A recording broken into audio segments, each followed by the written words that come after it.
Jalen Milroe, Alabama quarterback. Let's talk about his performances, the keys that led to victory, maybe some stuff to improve on, but kind of just discuss how they're able to get away and get a win in a really close game against Bama.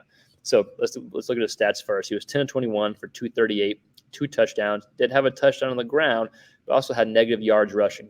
Arkansas was able to get 5 sacks, I believe, yesterday. This is 2 straight games that they've had 5+ sacks, and Milroe hasn't really been able to do much on his legs. And he did pick up a huge first down on the drive yesterday that sealed it, that they were able to run out.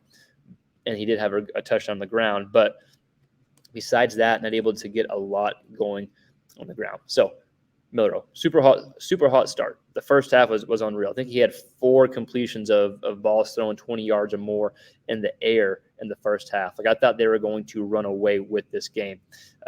So huge first half, hot start, super slow second half. I think the second half he was like 2 of 10 or something like that. So if he was 2 of 10, 2 of 10, 2 of 9, something like that, that means the first half he was like 8 of 11. So just not a lot of success in the second half. However, he did have his probably most impressive throw of the game in the second half. You watched the game. It was a 2nd and 7 on the drive that they sealed the game on.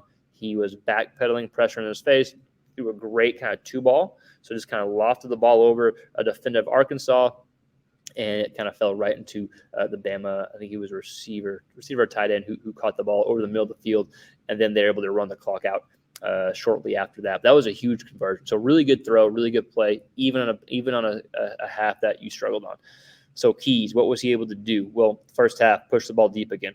He was 4 of 8 with balls thrown 20 yards or more downfield. I think every one of those completions came in the first half.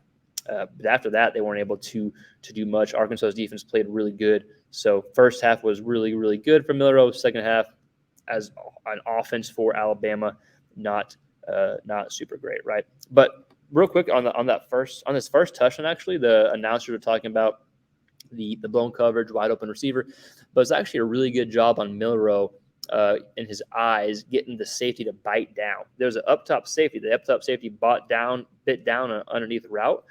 And so the other receiver was able to kind of run right by that safety. But I thought it was because of Milroe's eyes that he was able to kind of bite down, and then Milroe was able to hit him. So I still thought Milroe played a good game despite some improvement areas in the second half. They found a way to win, so he'll learn and grow and build on top of that, right? Super hot start. Not a great second half, but, again, made the throw of the game in the fourth quarter that helped seal the game. All right, KJ Jefferson, Arkansas quarterback.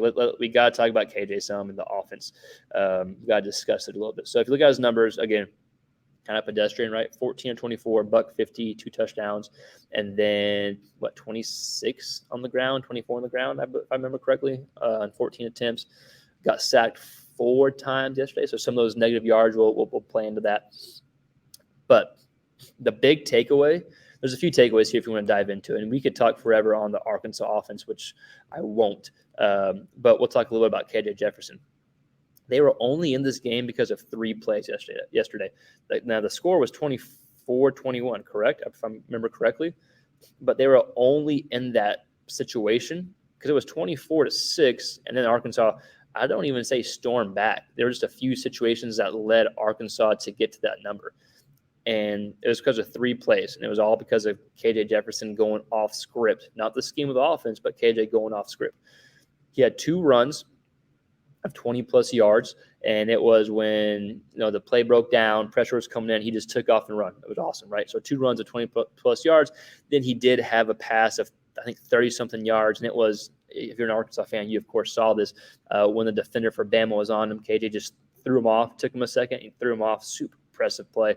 It kind of reminded me of the play against BYU last year. But he threw him off, rolled out, hit, was it the running back? Hit someone, just dumped it off to him. The running back was able to go for 30 yards. Without those 2 plays, they don't score.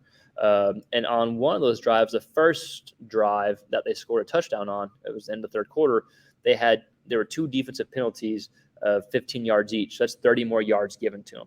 So besides those few plays and the penalty yards, there wasn't much going on offensively again. I thought the beginning of the game actually wasn't bad. I thought it was scripted well. They drove down the field, kind of like the beginning of the game the prior week. That they, when you have these scripted plays, I thought they actually did a decent job. They had a few field goals, and then the touchdowns came after that, largely because of these 3 plays by KJ, and then because of those penalties that help. So KJ, I still think he's the potential and talent is there.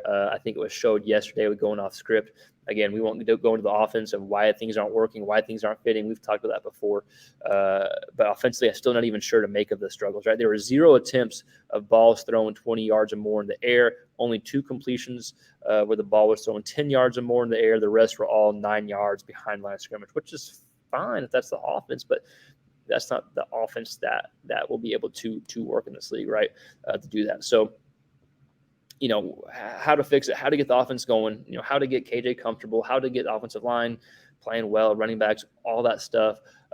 Because even when plays were open, even when they were doing the RPO yesterday, there were still a few passes KJ threw that were high, right? So the offense is struggling. Everyone's struggling. It's not just one kind of issue, I don't think, but everyone's struggling. But so how do you fix that? What do you do to get people comfortable? Well, I think you get some more tempo. I think you saw some flashes whenever their tempo was going, whenever they had those big plays and they'd go back to back. There were some successful plays back to back. I think get some more up tempo. And I think that getting that up tempo can get you comfortable, can get you in a rhythm, and can get you playing a little bit better football, can get the quarterback comfortable. So again, offensively, I still don't even know what to make of the struggles. I'm just some guy on YouTube talking. Every person on the Arkansas coaching staff will know 1,000 times more about football than I'll ever know, but they're probably in there right now brainstorming how do we get this fixed. So my thought: try some tempo, try something that you haven't tried so far.